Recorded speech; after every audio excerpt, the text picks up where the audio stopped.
Welcome back. It is Thursday, October 19th in the MLB. Our two favorite picks are on the way. It's Austin joined by Logan. Let's recap yesterday. A little round of applause to you, Logan. Astros team total over 4.5. A no sweat bet. They easily get that done. We certainly will appreciate the plus 110 winner. We'll take that. Let's hopefully go 2-0 today. We finally have two games on. Let's try to do our best. Before we dive into our favorite picks, it is Thursday, so our Thursday night football video was posted yesterday afternoon. Jaguars Saints, best picks. You got a player prop. You also got a game pick in there. Logan's there as well. Go show it some love. It was posted yesterday. I'll link it in the description down below, in the pinned comment, and also at the end of the video. So if you stick around till the end, I'll put a little button for you to click on just to be taken right to that video. But Logan, you had a great call yesterday.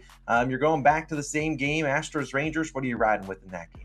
So I'm going back to the same game, and I'm taking the exact same pick as yesterday, hoping to get the same success. I'm taking the Astros team total over 4.5 runs. Minus 110 odds on Caesars, currently your best value. Now, if you're looking at your next best odds, that would be like minus 115 on PointsBet, minus 120 on BetMGM and DraftKings. If you're on FanDuel, you're not going to see a line right now as we're recording this video, but I imagine it should be between minus 115 and minus 120. Now, I'm taking the team total again because I honestly don't want to take the Astros money line. If I had to pick a side, I would be once again on the Astros money line. But I just like this one because I think it stands a better chance at cashing with ease. And then I don't have to worry about Jose Urquidy and that Houston staff pitches. But I like isolating variables, and I like isolating the matchups too. Andrew Heaney starting for the Rangers. 2.45 ERA and a .82 whip in the postseason. You look at those numbers, pretty solid for Andrew Heaney.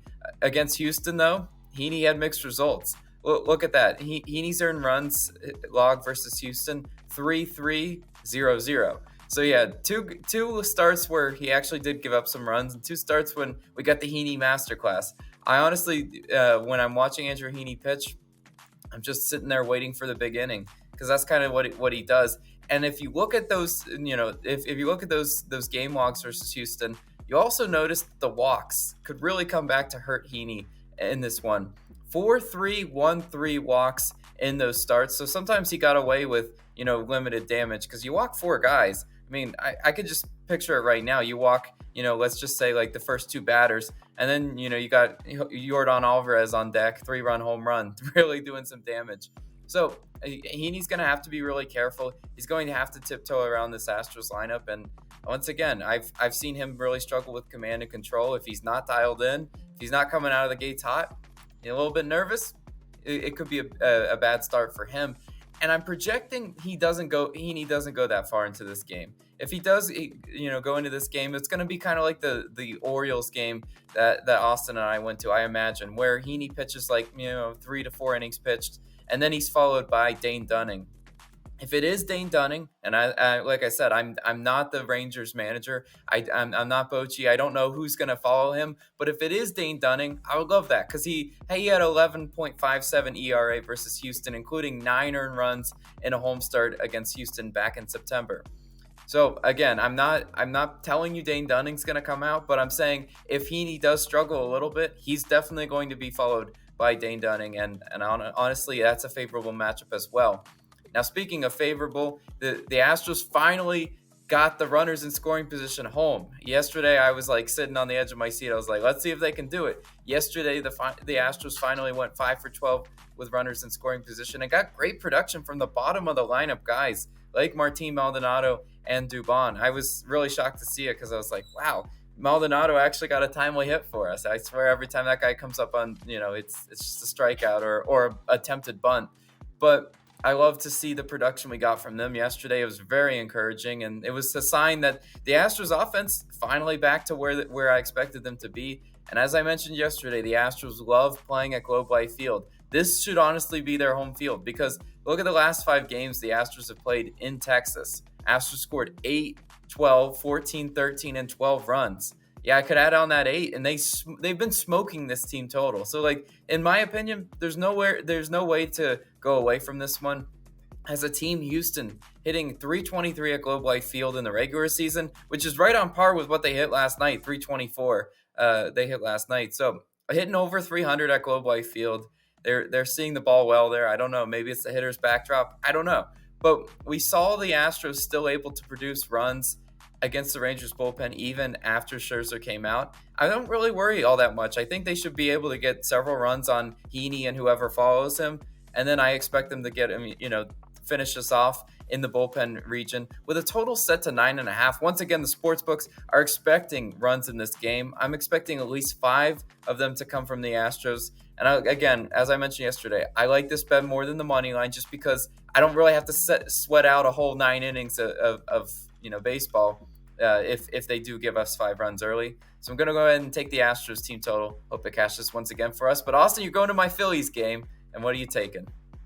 Well, I really hope the Astros bring the bats, and it's a very high-scoring game in Texas. I hope it's an absolute snooze fest in the first game on the slate because I'm taking Phillies and Diamondbacks, taking the under 9 runs at -105 on FanDuel. We do have some push potential here if they end on 9. Maybe it's like a 5-4 final score. We'll get our money back. If you want to lay some juice, it's like -135 on the 9.5. Just couldn't come to terms with that. If it was like -125, I'd probably do it. But I'll just take the under at 9 and hope that it ends on 8 or less and we win our money. If it ends on 9, like I said, we'll get our money back. And I don't really anticipate this line changing a whole lot. But let's talk about Ranger Suarez, who's going to go for the Phillies today. 2.75 ERA and a 1.42 whip on the road. If you look at his home road splits, very opposite of most pitchers. He was not great at home, but pretty dialed in on the road. I mean, the whip is high, but he was able to get out of jams and only allowed 4 home runs in 59 innings pitched on the road. So look, if he can limit those home runs once again, make the Diamondbacks all hit him, I'll live with that. He will walk a guy here and there, but Ranger Suarez this postseason, 8 2/3, 4 hits, 1 earned run in his 2 outings. Last postseason, similar things, 14.9 innings. Actually, I think closer to the probably 15 innings pitched, 2 earned runs. So the guy was just really, really good. I anticipate him being pretty good again here today. He was a big part of that Phillies postseason run last year. I anticipate he does more of the same this week and tonight in this game. And you look at Ranger Suarez, he just has shown up when the Phillies need him the most, and I expect him to do it again. And the Phillies are also not a team that's going to be like, Ranger doesn't have it, man, just leave him in there, let him get rocked. That's not really what they do. They let him throw 50 to 70 pitches. Third time through the order, they kind of have him on a short leash. They're like, all right, Ranger, you're not having it. You walked a guy or two, we'll take you out. And that's what I want to see. They don't need to run him into the ground. They have the bullpen right behind him. You look at Suarez, he's only pitched once versus Arizona this season. 7 innings pitched, 0 earned runs, a .86 whip, 7 Ks. He cooked them. And while I don't necessarily, he's not going 7 innings pitched. If he goes 7 innings pitched today, this under is probably going to be sweat free because that means he's probably only giving up 0 or 1 earned run. But I really like Suarez. Now on the other side, Brandon Pfaadt will go for the Arizona Diamondbacks. He'll get him 3.86 ERA and a 1.3 whip this postseason. He's been pretty dang good. He's been locked in. And in his last 10 starts, 3.94 ERA. This is a guy that did struggle out the gate. He is a rookie. In his first 6 starts, he had a 9.82 ERA. That's going to happen if you're a rookie. You're getting called up. You got a little bit of anxiousness, a little bit of nerves. But he's obviously dialed it back in, and he's been decent. I'm not saying, he's the best pitcher in the world, but he's been pretty decent. And this is the thing that I just think he can hold this Phillies team in check. And this is also not a guy that they're going to let go in too long into this game. You look at his first time through the order, second time through the order, not terrible numbers. Third time through the order, he's allowing a .397 batting average. I don't think he's going 3 times through the order. I just don't think if he does get to 3 times, it's probably because he's given up 0 earned runs and 4 or 5 innings pitched. Maybe we'll test him out again, but I just don't think the Diamondbacks are going to have a long leash on this guy. He's going to go out there. If he has his stuff, good. If he doesn't, they'll take him out because this is the Diamondbacks team. They can't afford to lose this game and go down 3-0. So they'll have him on a very short leash, which is what I want to see. And then you look at, we talk about this Phillies offense. It has been super, super good at home. But now you're going on the road. You also got an early start. We're talking, 5 p.m. Eastern time, but going back down to Arizona, you're talking 2 p.m. So a really early start. The Phillies haven't played on the road since, I believe, October 9th. And you look at the 2 postseason games they played on the road. They've only scored 3 and 4 runs. Those were both at Atlanta, and that's a ballpark they play in a ton. They don't play hardly ever in Arizona. This postseason, you look at the Phillies batting .301 at home, only .231 on the road. Obviously, small sample size, only 2 games. But in the regular season, compared to .263 at home, .249 on the road. They actually hit 14 less home runs on the road, despite having 123 more at bats. So their OPS was way down on the road. And this not a surprise if you're a Phillies fan. They were 49 and 32, just winning the game at home. Only 41 and 40 on the road. Well, I'm not saying take Diamondbacks money line because I do think the Phillies are the better team. They've shown that through 2 games in the series. but their offense has not been as good on the road, and I expect the Diamondbacks to play this like an elimination game. They need to win this game,